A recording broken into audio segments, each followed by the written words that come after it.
Pues ya opinó Rajoy, es el presidente de España, y dice: ETA se rinde, pero no habrá perdón para los terroristas.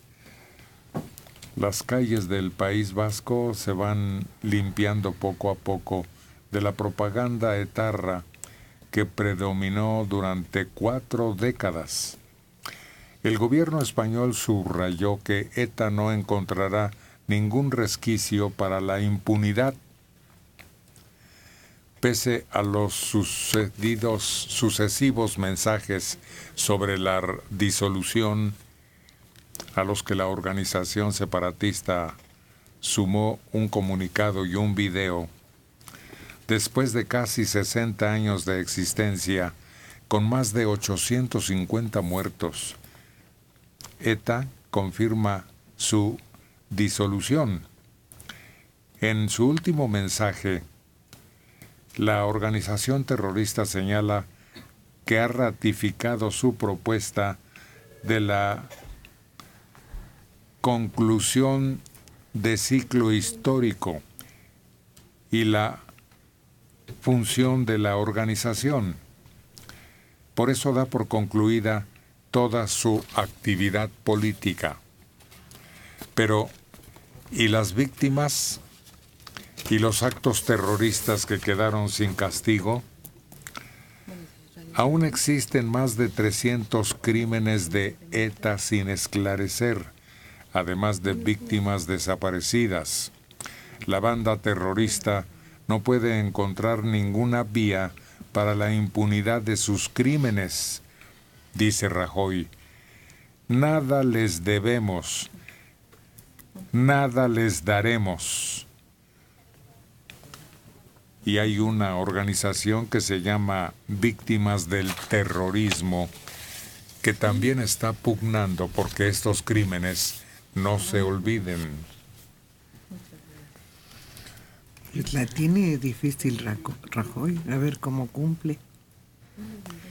Lo curioso es que, en realidad, los etarras no provocaron ningún cambio importante en la política, en la constitución, en la congregación de su gente a la España actual. Bueno, sí impidieron un futuro distinto, que hubiera sido que Carrero Blanco fuera el sucesor de Franco, lo que hubiera pospuesto la llegada de una verdadera democracia. Pero nada más, lo demás fueron golpes de ciego y crímenes que afectaban a inocentes que ellos mismos reconocían que estaban atacando a gente inocente. Es el mismo propósito que el que propugnó por una separación de lo que es Barça. Por supuesto, ellos, para empezar, eran socialistas, eso sí hay que decirlo.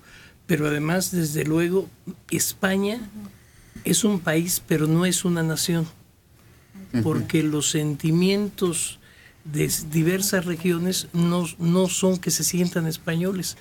Nosotros en México puede ser que no nos llevemos con los de Guadalajara y los de Jalisco digan que matar un chilango es hacer patria. Pero si le preguntamos al de Jalisco o al del Distrito Federal si es mexicano, todos dicen sí soy mexicano.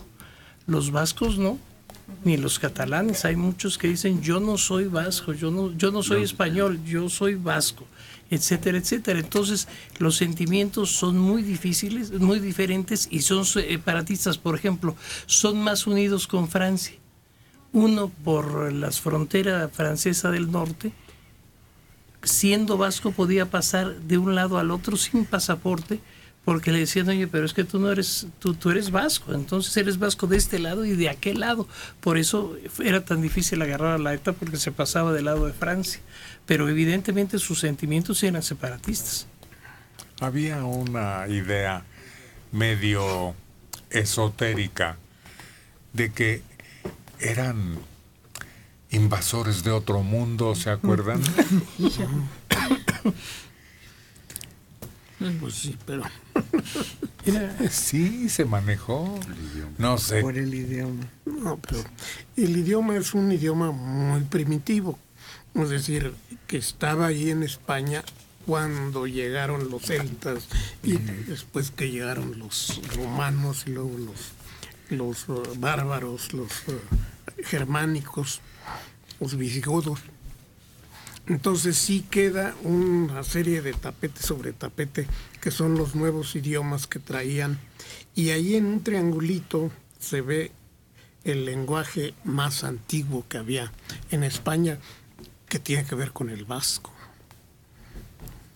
Pero además, esta diferencia en España viene desde el siglo XI, XII, porque acuérdense que eran reinos.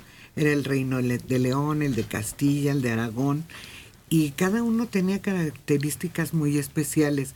La unificación fue siglos después, pero siguieron conservando sus características. Y no solo los catalanes se dice, yo soy catalán. No, le preguntas a leonés, ¿de dónde eres? De León, España, pero de León. Los gallegos son iguales. En España priva esa diferencia entre las diferentes regiones, incluso en cuanto a costumbres. Las costumbres son radicales entre León y Valencia, por ejemplo, pero opuestas. Pero ellos no quisieron ser, no, los amenazaron con erradicarlos. Esa es lo interesante, sí, de los vascos y de los catalanes, ¿eh? Cuidado. España quiso quitarles el idioma para acabar rápido. Bueno, también está el gallego. No, pero ahí es distinto. Por ejemplo, el gallego, el leonés dice, yo soy gallego, pero soy español. El madrileño, soy madrileño, pero soy español. El vasco y el catalán no. Además, una cosa interesante, se parece más el alemán al español que el ruso al español. Y su influencia ha sido brutal. Por ejemplo, muy posiblemente nuestra bandera venga de la bandera vasca.